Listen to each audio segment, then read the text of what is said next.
चीनी कम, हेरा फेरी, हैदर और ऐसी न जाने कितनी ही फिल्मों में अपनी एक्टिंग का जलवा दिखा चुकी तब्बू आज अपना 53वां जन्मदिन मना रही हैं।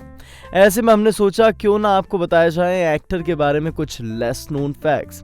तो चलिए फिर शुरू करते हैं। नंबर 1, कठिन रहा तब्बू का बचपन। तब्बू के पैदा होने के कुछ वक्त के बाद ही उनके माता पिता एक दूसरे से अलग हो गए थे। उनके तलाक के बाद तब्बू अपनी माँ के साथ ही रही और उन्होंने इसके बाद अपने पिता का चेहरा कभी नहीं देखा। तब्बू कहती हैं कि उनकी माँ ही उनके लिए पिता भी हैं और अब उनकी इच्छा ही नहीं है कि वो अपने पिता को देखें भी। नंबर 2, यह है एक्ट्रेस की खूबसूरती का राज। 45 साल की हो चुकी तब्बू की खूबसूरती को देखकर उनकी उम्र का अनुमान लगाना लगभग नामुमकिन है। ऐसे में एक्ट्रेस की खूबसूरती के पीछे किसी महंगी क्रीम का नहीं बल्कि दूध का हाथ है। जी हाँ, तब्बू ने एक दफा बताया था कि वो अपनी खूबसूरती को बरकरार रखने के लिए दूध से नहाती हैं। नंबर 3, तब्बू के लव अफेयर्स की उड़ी थी अफवाह।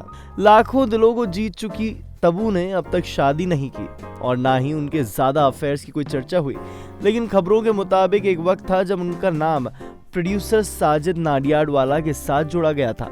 उस वक्त ऐसा भी कहा जाता था कि दोनों शादी के बंधन में बंधने वाले हैं, लेकिन किसी वजह से बात आगे ही नहीं बढ़ पाई। इसके बाद तब्बू का नाम साउथ फिल्मों के सुपरस्टार नागार्जुन के साथ भी जुड़ा, लेकिन एक्ट्रेस अब तक कुंवारी ही है। नंबर 4, परफ्यूम कलेक्शन का है एक्ट्रेस को शौक। तब्बू के बारे में शायद ही कोई ये बात जानता होगा कि उन्हें परफ्यूम कलेक्ट करना बहुत ज्यादा पसंद है। उनके घर में कई ढेरों परफ्यूम रखे हुए हैं। नंबर 5, जैकी श्रॉफ पर लगाया था छेड़छाड़ का आरोप। तब्बू एक दफा काफी सुर्खियों में छा गई थी। उस समय वो अपनी बहन फराह के साथ एक फिल्म की शूटिंग कर रही थी। तभी उन्होंने जैकी श्रॉफ पर छेड़छाड़ का आरोप लगाया था। हालांकि इस मामले में कोई केस दर्ज नहीं करवाया गया था और ना ही तब्बू ने इस बारे में कभी कोई बात की, लेकिन इसके बाद जैकी श्रॉफ और तब्बू ने कभी साथ में काम नहीं किया।